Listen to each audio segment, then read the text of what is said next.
हम गए थे डॉक्टर के पास एज अ पेशेंट, बट कुछ समय बाद पता चलता है कि हम उनके कस्टमर बन गए।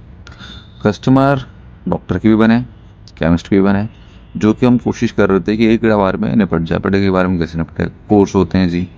देखो, जिनको शुगर की दिक्कत है, बीपी की दिक्कत है, वो तो लाइफ टाइम के लिए हो ही जाते हैं जी। कंट्रोल में रखने के लिए आपको बीपी या फिर शुगर की दवाई आपको लेनी पड़ेगी, तो कस्टमर आपका तो बंद गया वहाँ पे।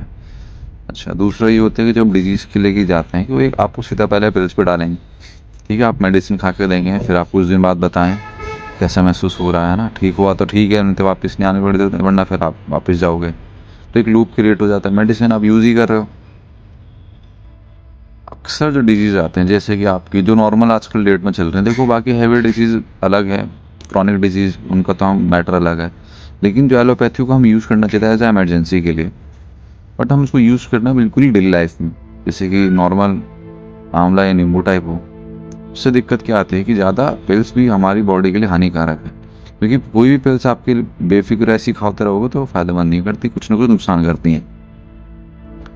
अब हम पिल्स ज़्यादा खाते हैं, जो कि रूट कॉज तो अब ठीक नहीं कर सकता, हमारी बॉडी इंडिकेट करती है। सपोज आपकी बॉडी में पानी की कमी है, फिर आप ढंग से ब्रीथ नहीं कर रहे हैं, ऑक्सीजन की कमी आ गई, तो आपको हेड में दर्द होता है, हेडेक होता है। अब ज़्यादा स्क्रीन टाइम ज़्यादा आपको तो स्ट्रेन आना शुरू हो जाएगा, तो आपके माइग्रेन वगैरह शुरू हो जाती हैं, और भी अंदर इंटरनल दिक्कत होती है, जिससे माइग्रेन होना शुरू हो जाता है। अब मसाला वसाला ज़्यादा खाओगे तो आपका पित्त बढ़ा हुआ रहेगा। वात, पित्त, कफ, ये 3 चीज़ें होती हैं, बॉडी से बनी होती है। ये तीनों में कुछ ना कुछ डिसबैलेंस क्रिएट होगा। इन तीनों में कुछ ना कुछ डिसबैलेंस क्रिएट होते तो कभी स्किन पे एलर्जी या खुश्की, एलर्जी, डिजीज़ कुछ भी आनी शुरू हो जाती है। अच्छा, अगर वात में दिक्कत आनी शुरू होती है तो आपकी बॉडी में अ, हड्डियों में पेन आना शुरू हो जाता है। कफ में दिक्कत आनी तो सीधा लंग्स का आपका। ये ऐसी बहुत सारी बीमारियां हैं जो कि वात, पित्त, कफ से डिसबैलेंस होने से होती है। हम क्या करते हैं कि जब एलोपैथी मेडिसिन लेते हैं तो उनके सिम्टम्स जो वो दिख रहे हैं, शो हो रहे हैं, वो इंडिकेशन है, ठीक है, हम उनको सिम्टम्स को सप्रेस करते हैं, रूट कॉज को ख़त्म नहीं करते, हम सिम्टम्स को सप्रेस करते हैं। तो आप ये चीज़ बताएं कि आप जब सिम्टम्स ही खाली सप्रेस कर रहे हो, उसके इंडिकेशन को ही सप्रेस कर रहे हो, रूट कॉज तो ख़त्म नहीं हो रहा, आज बंद है कल फिर दोबारा आएगा, तो आप कस्टमर ही बने ना। आप चाहते हो कि आप कस्टमर बनना बंद कर दो, तो आपको काम करना पड़ेगा अपनी बॉडी। ठीक, बॉडी पे कैसे काम होती है, कोई भी इंटरनल कोई दिक्कत है, सबसे पहले बॉडी को डिटॉक्स पे डालो। ठीक, डाइट चेंज करो, एल्कलीन डाइट पे लेकर आओ। मील्स किस किस टाइम पे खाने चाहिए वो आप अपना फिक्स करो। इन जनरल यही होता है कि 2 टाइम मील करना चाहिए, सुबह आप इंटरमीडिएट कर लो या फिर सैलेड्स पे आ जाओ। ठीक है, सुबह मतलब ब्रेकफास्ट में कोई भी पका हुआ नहीं खाना होता। दोपहर में खा लो 12 से 2 के बीच में, जठराग्नि उस टाइम तीव्र होती है क्योंकि सन टॉप पे होता है। शाम 6 बजे के आसपास ही आप अपना डिनर करने की कोशिश करें। ऑफिस वाले यही बोल देंगे कि सर जी 8 बजे वापस आ रहे हैं, 9 बजे आ रहे हैं सर, कहाँ से हो पाएगा। तो देखो, जितना लेट होते जा रहा है उतना कम करते जाओ खाना, मैं तो यही कहूँगा, है ना। बट मान के चल लो, फ़ायदा आपको उतनी मिलेगा, 6 बजे ही मिलेगा खाने में। कई लोग हैं रात का खाना बंद कर देते हैं, सैलेड्स वगैरह ही खा लेते हैं, ठीक है। बट अप टू यू कि आपको कितना कंसर्न है, आप कितने सीरियस हो, है ना। अब इससे अच्छा है कि कस्टमर बनने से तो अच्छा ही है।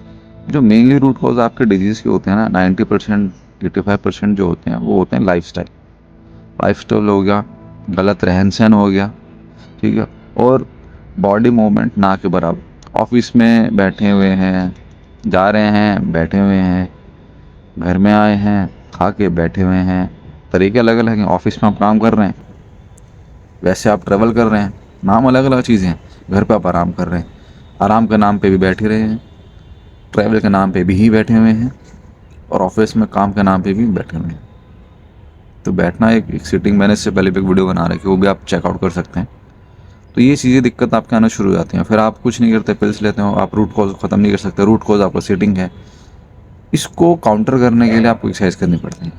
एक्सरसाइज कोई नीड नहीं थी पहले, लेकिन अब क्या है कि जब आप एक ही चीज़ ज़्यादा कर रहे हो तो जाहिर सी बात है, बैलेंस आउट करने के लिए आपको दूसरी चीज़ें करनी पड़ेंगी, तब इसमें चीज़ें उतरती हैं आपको एक्सरसाइज। अब एक्सरसाइज में आप जो फिजिकल है, कैलिस्थेनिक जाओगे, जिम जाओगे, तो देखो उम्र आपकी होगी भी नहीं जो मेरी वीडियोज़ देख रहे हैं। सिंपल वर्कआउट होते हैं, योगा में सेशंस होते हैं, प्रोटोकॉल होता है, आधे घंटे का, 20 मिनट का, आप उसको फॉलो अप करो। पेशेंट हो, पेशेंट रहो, कस्टमर मत बनो, वरना ज़िंदगी ऐसी चली जाएगी। अभी थोड़ी बहुत जो उम्र बची है, आप लोगों के, मेरी तो है बहुत है, आप लोगों की जो उम्र बची हुई है उसे तबीयत से गुजारें। वरना क्या होता है, दवाई की वजह से इस टाइम तो कुछ पता नहीं चलता, 40-50 तक भी पता नहीं चलेगा, लेकिन जहाँ 50-55 पार हुए तब वो दवाई का जो डिपॉजिट हो रखा होता है, जो बॉडी में इफेक्ट डाल चुका होता है, वो धीरे धीरे असर लाना शुरू करता है, वो उभर के बहुत सामने आता है, तब दिक्कत होती है और फिर अच्छा नहीं लगता। इसलिए धीरे धीरे अपने लाइफस्टाइल में चेंज लाएं, डाइट को थोड़ा सा टाइट करें, सही चीज़ों को खाना शुरू करें। बहुत सारे केसेस हैं सर, बहुत ज़्यादा केसेस हैं, इवन 5 स्टार 4 स्टार होटल भी है ना, उनके अंदर भी बहुत सारे केसेस हैं। रेड लग रही है जयपुर के अंदर, तो मैं बहुत रोज़ वीडियोज़ आते हैं उसकी, इंस्टाग्राम पे भी, यूट्यूब पे बहुत छापेमारी है, पता नहीं कितने कितने पुराना खाना है। अच्छा लगता है, टेस्ट के लिए खाते हैं, घर में बनवा लें। बहुत मैक्स टू मैक्स हुआ तो महीना 2 महीने में एक बार आप चख लिए टेस्ट के लिए कि चलो क्रेविंग है, बट बहुत कोशिश करें, बहुत से ज़्यादा से अवॉइड करें, क्योंकि दुनिया मारने पर तुली है।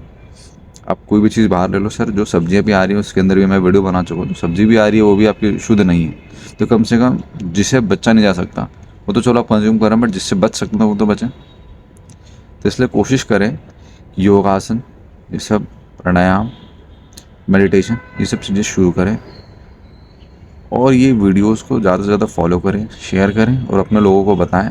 और नेक्स्ट वीडियो में मैं आपको ये बताऊंगा कैसे योगा काम करता है, किन किन कोशों पे काम करता है। हमारे पास हमारे जो बॉडी होते हैं वो पंचकोश से बनी होती है, और पंचकोश में योगा का इम्पैक्ट कहाँ जाता है, मेडिटेशन का इम्पैक्ट कहाँ तक जाता है, और प्राणायाम का इम्पैक्ट कैसे कैसे जाता है, डाइट कैसे कैसे बॉडी पे फ़र्क डालती है, थॉट्स कैसे कैसे आपके सुधरते हैं डाइट से, योगा से। तो वो चीज़ें सारी हम चीज़ें डिस्कस करेंगे नेक्स्ट वीडियो में।